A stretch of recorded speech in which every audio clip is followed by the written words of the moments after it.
Luffy é suede ayalela mema. Fiel é Deus, aleluia. Amém? Vamos orar uma breve oração e trazer um tema bem forte hoje. Bondoso Deus e eterno Pai, te somos gratos porque deitamos, acordamos, nos levantamos, estamos de pé. Livra os nossos lares, livra os menos favorecidos, que são desprezados pela sociedade. Que o Senhor possa guarnecer desse vírus e de toda a malignidade que tem imperado nessa corruptividade humana, esse desdeixo das autoridades constituídas, prevenção paliativa, que é informação desinformada, que tentam de alguma forma amenizar o caos, mas só o Senhor pode estabelecer a paz e guarnecer as famílias, os lares dos que estão desempregados, que trabalham não de carteira assinada, mas que talvez já estejam passando as dificuldades da sua necessidade emergencial. Que tu possa usar de misericórdia, usar alguns dos teus servos, e toma essas vidas nas suas santas e poderosas mãos. É o que eu te peço, como a minha família e todas as famílias dos teus filhos, não só no Brasil, mas como no mundo, principalmente a tua nação Israel. Visita os leitos de hospital, os locais mais vulneráveis que existem, aqueles que estão dentro dessa situação. Usa de misericórdia, ó Pai. É o que eu te peço e te agradeço em nome de Jesus, porque não temos outro Deus a quem confiar, a quem suplicar, além de ti. Amém. Bom, amado, hoje eu quero tratar de um tema que tem um sentido no conhecimento físico ou no espiritual, bem como no físico tratamos como sentimento, e no espiritual são espíritos possessores do psicológico fragilizado do ser humano, né? Eu posso citar aqui, são raiva, ira, ódio, assim, vingança, competitividade, soberba, arrogância, inveja, traição, e por aí vai. Esse sentimento causado por esses espíritos, né, de ordem luciferiana, que atua essa desestabilização das boas obras, são atitudes relativas humanas nas áreas, por exemplo, profissional, religiosa, familiar, principalmente na área sentimental, que seria dentre os cônjuges, né? E este é o domínio que pode ser temporário e periodicamente, porque tem um espírito atuante que conhecemos como se chama lembrança, recordação. Ele permanece atuando sempre, né? Fragilizando assim o que foi traído, decepcionado, ignorado, desprezado. E esse espírito é o que traz as lembranças da rejeição e tem a maior atuação trazendo essa enfermidade psicológica, que fica difícil de esquecer. No espiritual chamamos de três formas atuantes. Como é isso? É a atuação, é a manifestação ou a possessão desse espírito dentro da vida do ser humano. E dentro desse estágio é temporário ou permanente, como a Bíblia diz que Jesus discerniu, né, e expulsou algumas enfermidades de algumas pessoas que parecia ser na área física, mas atuava na área espiritual.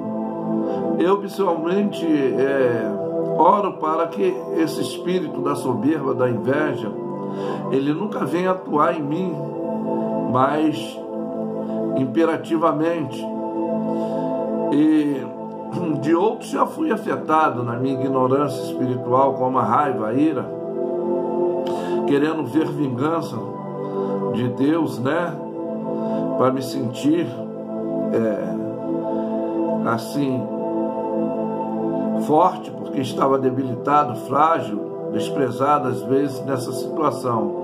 Mas esses espíritos que atuam nessa área chamam de sentimentos, e em mim foi um estado temporário, como também pode ser em outras pessoas. Esse predomínio que perde a força quando reconhecemos, nos humilhamos diante de Deus, ele deixa de atuar. E a arrogância que passou a ser uma qualidade no ser humano. Como é isso, pastor? Sim, quando às vezes não se ouve conselho, são os que querem falar e não querem ouvir, querem ensinar, nunca aprendeu. Estou sempre batendo nessa tecla. Isso é o orgulho da arrogância, quando não nos submetemos ao ensinamento, né, de Cristo. Mas nós temos um aprendizado que se chama equilíbrio. Não é regra de posso e não posso. Já existe um agente policiador dentro de nós que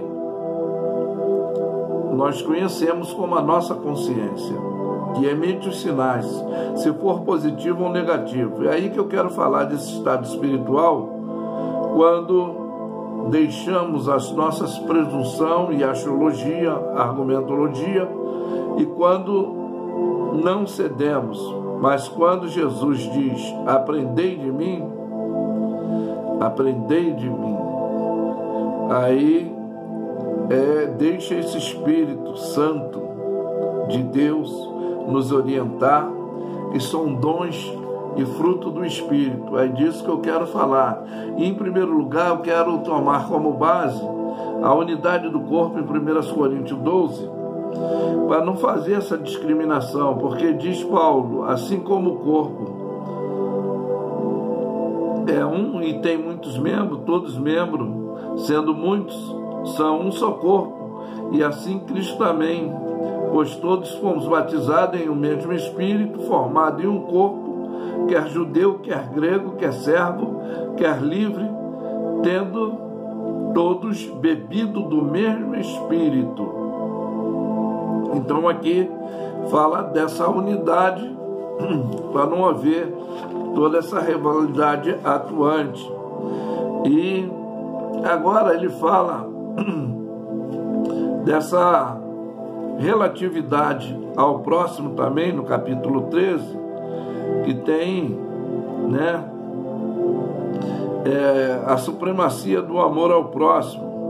E ele diz que ainda que falasse a língua dos anjos, a língua dos homens, e não tivesse amor, seria como metal que tine.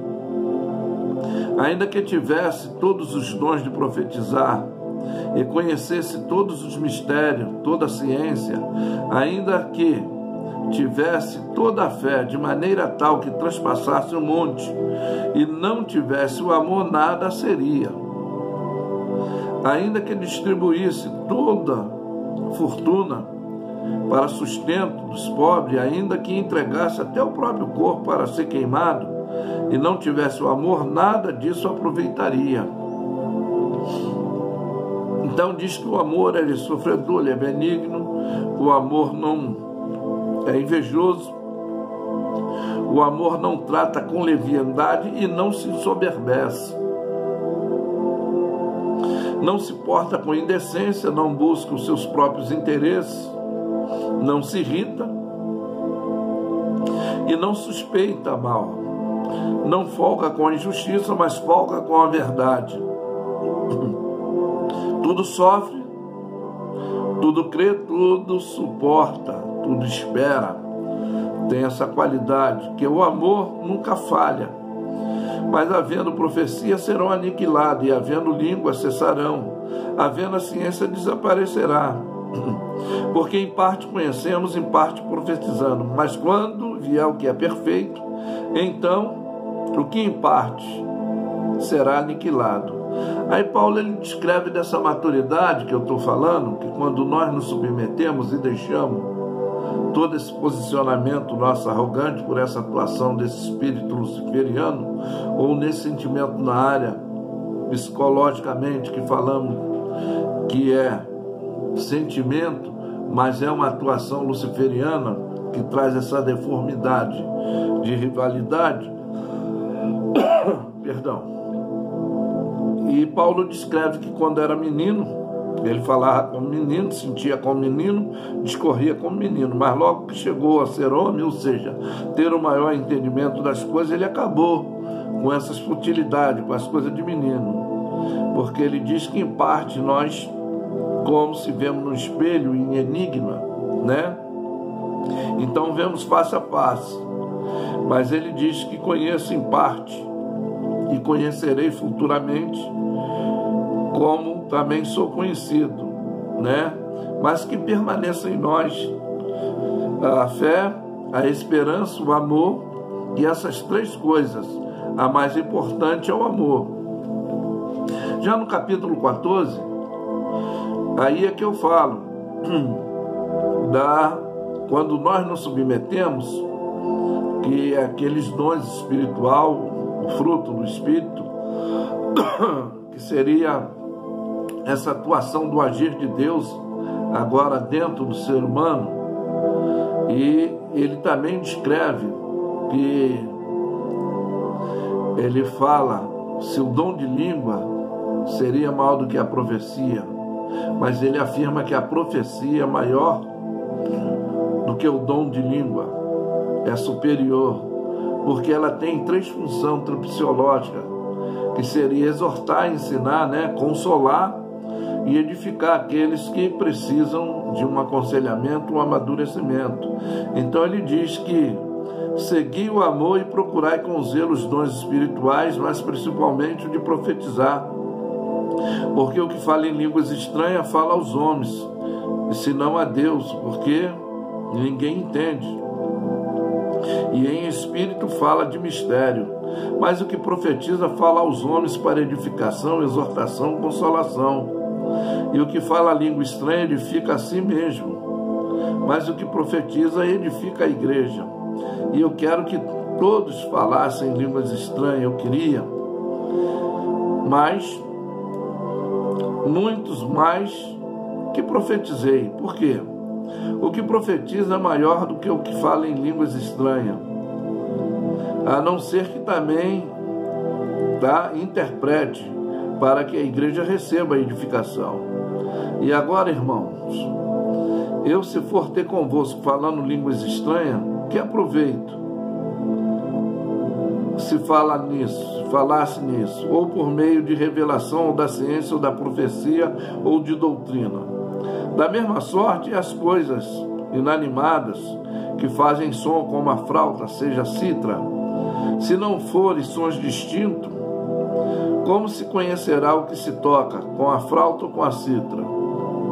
Porque se a trombeta der em certo toque, quem se preparará para a batalha?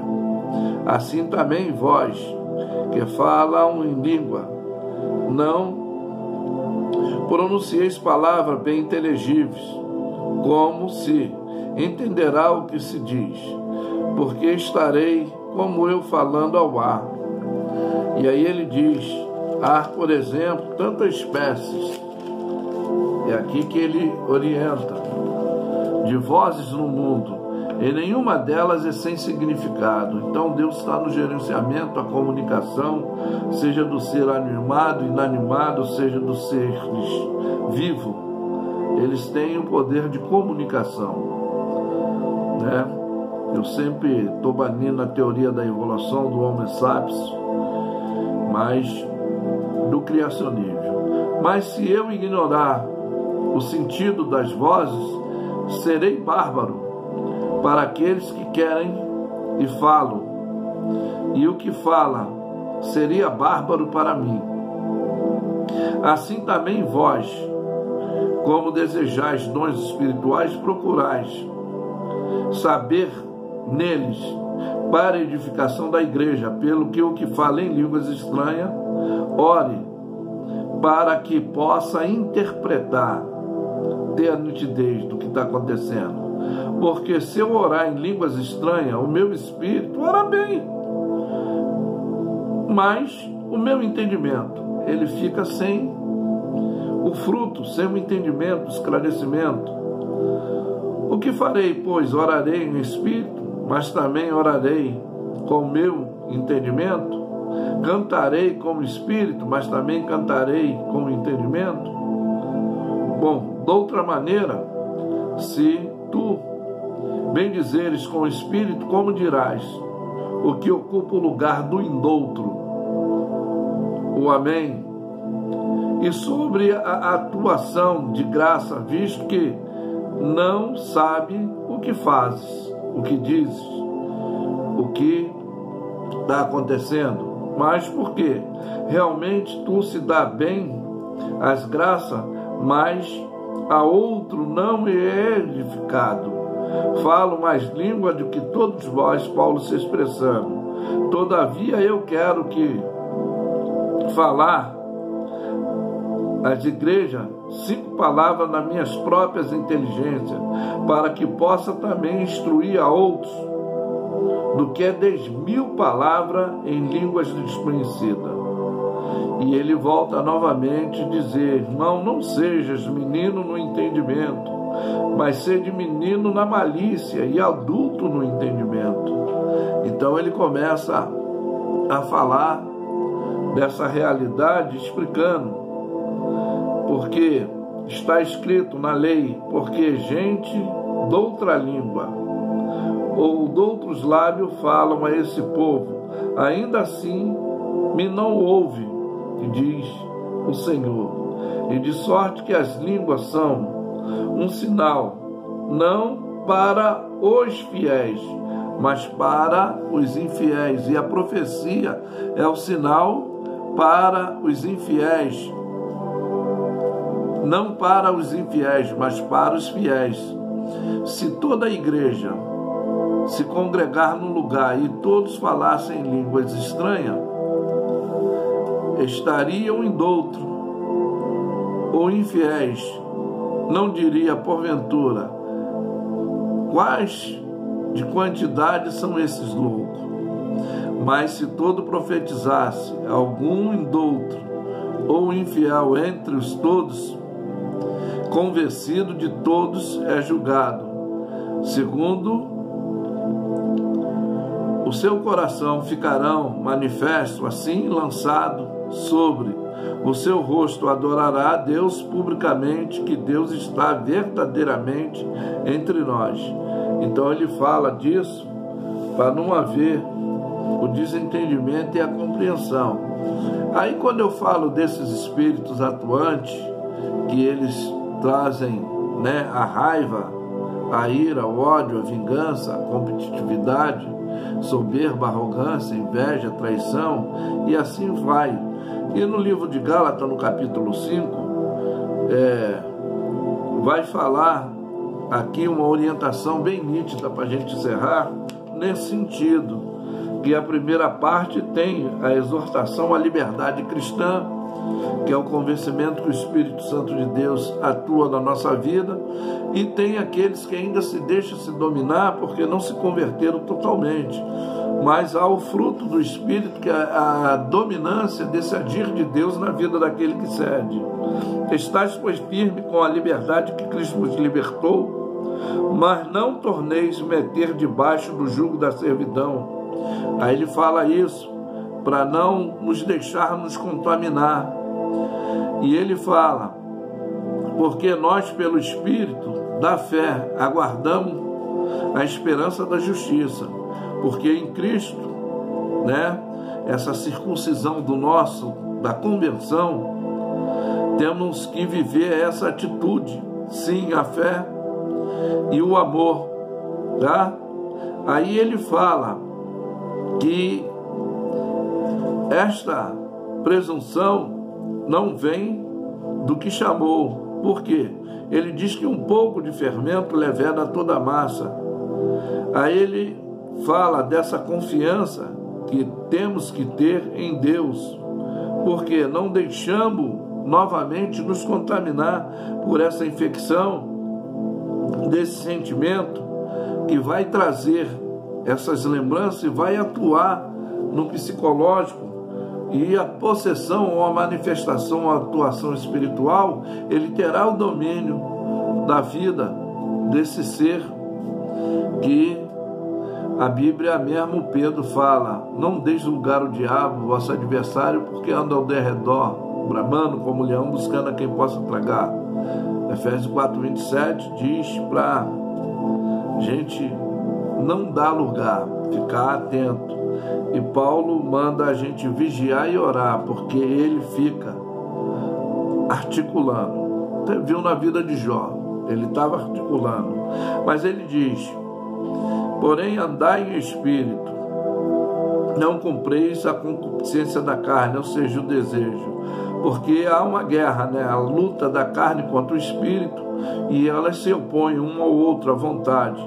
Mas se somos guiados pelo espírito, não estamos debaixo dessa rivalidade competitiva que o espírito atua na vida daqueles que se deixam. E é manifesto às vezes a prostituição, a impiedade, a pureza, a idolatria, a feitiçaria, a inimizade, a emulação, a ira, conforme eu falei, as dissensões, peleja, a ira, o espírito da inveja, o homicídio espiritual, a bebedice, que a bebedice não é pela boca, é pelos ouvidos, a contaminação, né? As inimizades, aí as feitiçarias, emulações, ira, peleja, dissensões, heresia, inveja, tudo isso, coisas semelhantes a isso, que é uma atuação que atua possessivamente, espiritualmente falando. Aí eu não falo só do psicológico, que é sentimento, mas falo da área espiritual, que é os três domínios que eu falei: atuação, manifestação e possessão. Mas quando deixamos a atuação do Espírito Santo de Deus, tá? Que diz que o fruto do Espírito, na realidade, que está falando tudo, centralizando tudo, que é termos o amor ao próximo. Aí nós temos gozo, paz, longanimidade, benignidade, fé, mansidão e temperança. Aí a força de revestimento é que quanto a essas coisas não tem lei.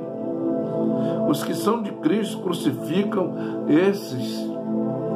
essas atitudes, essas condições, né? E a nossa consciência, ela está em viver no Espírito e andar também no Espírito, para a gente não ser mais cobiçosos, nos irritarmos e não ter a rivalidade nem inveja um dos outros, mas fazendo assim a vontade de Deus, aquele que nos chamou para uma boa obra. Mas que fica essa palavra reflexiológica nessa manhã para você. E eu afirmo que Levi é suede, aí ao lela, mema, fiel é Deus, aleluia, amém? Tenham todos um bom dia.